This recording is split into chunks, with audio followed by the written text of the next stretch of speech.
mastery. I want to master my hope so that I can get some hopelessness maturity and understand when I fall into hopelessness, what can I do? Hey, Dr. Dan here, the Hope Doctor, and I give hope to point the way so that hopes and dreams come true. And today's Wisdom for the Week topic, the title of today's topic is Hope Mastery Begins with Hopelessness Maturity. And if you do a search on the internet and you look up hope or mastery, you get plenty of hits, but you put those two together, it's just not a real popular topic. So what is this hope mastery? And then even more so, you can find hopelessness, a lot of hits on hopelessness, but you're not going to find anything, or very little, I couldn't find anything on hopelessness maturity. So we're going to combine those two and follow up with a personal story of what I'm going through and get a little bit of taste of that. So hope mastery is the key to unlocking hopelessness and breaking through that. So here's my story about what has happened to me over the past few weeks, and I'm still working through this. Now, this is in no comparison in any way, shape, or form close to what some people endure, the hopelessness and the chronic illnesses and travail of lost loved ones, or pains in their family, or wrongdoings in their lives that has happened. So I don't want to equate that at all, and I want to give kudos to those that do endure through those chronic, long-term suffering situations and hopelessness situations. So God bless them that are able to manage that. But mine, I got a little taste of hopelessness. And so what happens was a couple of Tuesdays ago, so I'm going on my second week here, where prior to that, I had some teeth issues. I've had teeth issues for about a year now because I had one tooth pulled, got an implant put in there, and that whole process takes about a year by the time the implant heals, and then you can put it back in there. Well, in the meantime, I had another crown on the other side fall off, so I couldn't chew on both sides. So I'm really looking forward to this implant being put in, and then I can chew at least on one side of my mouth and enjoy my meals again. Well, I get that in, and here the implant is very solid. That new tooth pushes three of the ones in front of it forward, loosens them, dislodges them to a degree, because there's such a small tolerance in our mouths, and now those three teeth hurt. So I can't chew. So it's like a week later, and then finally, like a week and a half, they finally got better, because I was just getting ready to go back and get this thing shaved down so that it could not hurt as much.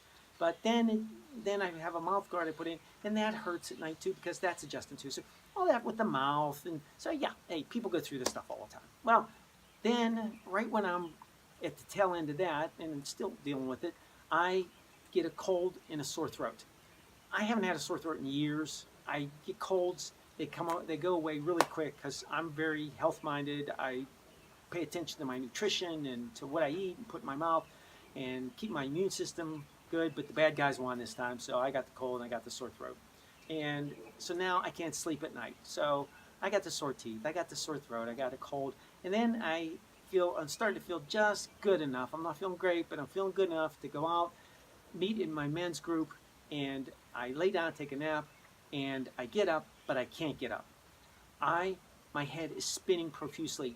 I can't see straight. So I think maybe there's something toxic in the room air. And so I crawl to the window, open the window, and fortunately it was a nice day out, and I'm just hanging on the side of the window trying to get some fresh air, and I'm breaking out in a cold sweat. And here the fresh air isn't helping. I'm still spinning. And so I just crumple up on the floor, and I'm laying there. And so now I have to crawl to the toilet to throw up. And so I'm thinking maybe it's food poisoning, but it wasn't food poisoning because I didn't have stomach cramps, I didn't have diarrhea, none of that. So I don't know what it is, and I don't know whether I had a stroke or whatever is going on. And so all this stuff goes through your head. And I get up the next day. I hope that a good night's rest would do that, and I didn't sleep that well anyhow because I haven't been sleeping well for other reasons, the sore throat.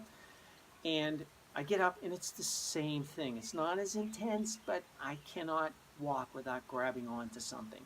And so now all this stuff goes through my head. And this was a buildup from all this previous stuff. My emotional bank of strength and endurance was overdrawn.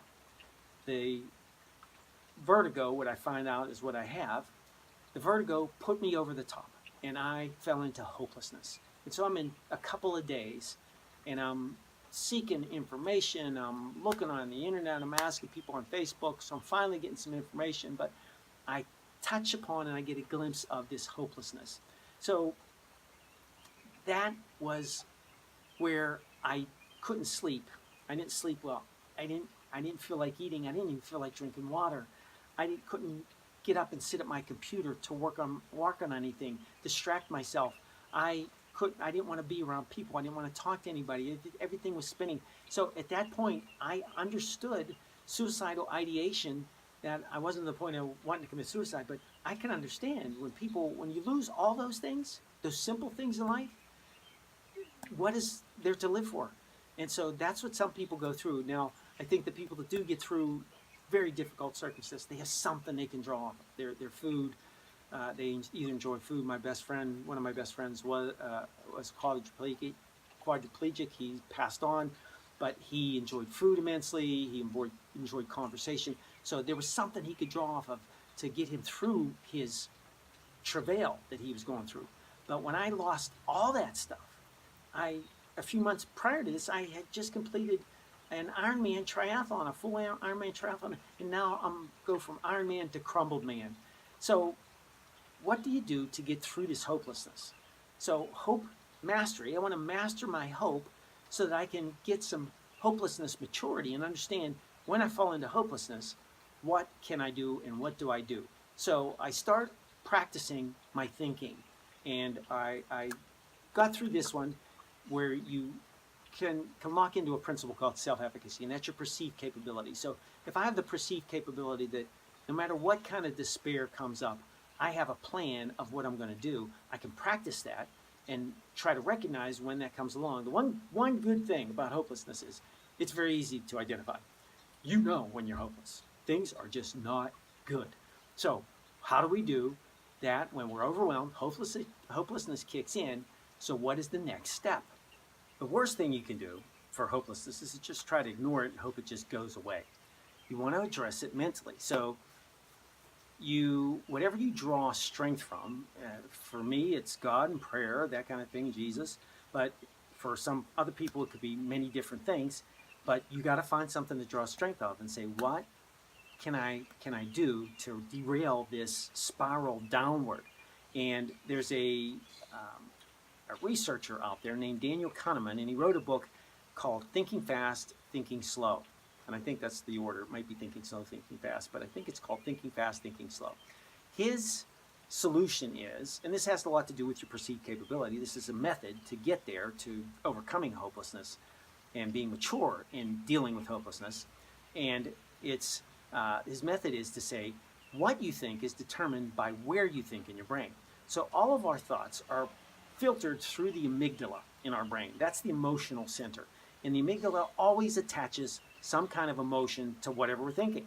Now, if the emotion lines up with our logic, we think we're pretty smart, and we think we make a lot of decisions, and we're thinking through those, and that's what we do. But if those two don't line up, the emotion always wins. And people find that hard to believe, but just read that book.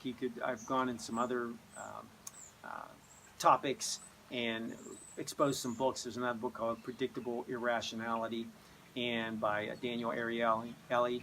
And so just time after time after time, showing how we don't logically make decisions. We make decisions based on our emotions.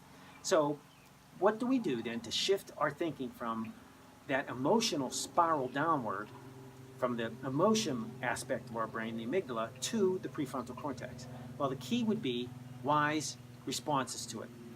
A key would be, it took me a day or two to get to the point where I pray, I say, God, help me, what am I going to do to get through this? And then I think to ask myself a question. The question is, what good can come out of this? And you're thinking, in a downer time, how can you be thinking about what good can come out of it? Well, your brain can work on that.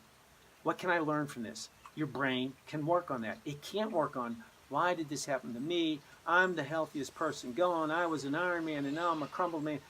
all those things, why, your brain has no distinct solution to that. So now you are just using a lot of your brain energy to think of things that are not solvable, and kind of like a computer that crashes and it just goes blank on a Mac. It's kind of this little rainbow circle that spins around, and you know you're in trouble then because you got to shut the computer down or force quit something to get off of that track. And that's what your brain goes into if you don't ask it a question that is answerable. So you ask it an answerable question. As soon as I ask that, I kick in. It takes me a few days and things settle in. Don't expect immediate results. Hopefully that can happen. Miracles do happen, but most of the time it takes us a while to catch up. So I just ask that question, and then I start thinking.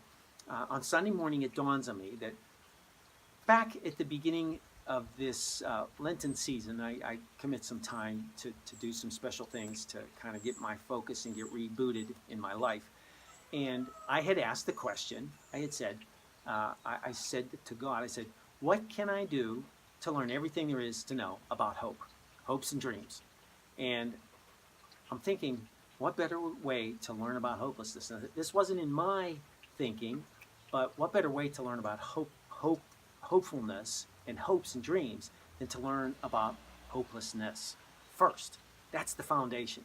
If I don't understand what it's like to be hopeless, I cannot point the way to the solution of hopes and dreams and pursuing your hopes and dreams if I can't help you overcome or help myself overcome hopelessness.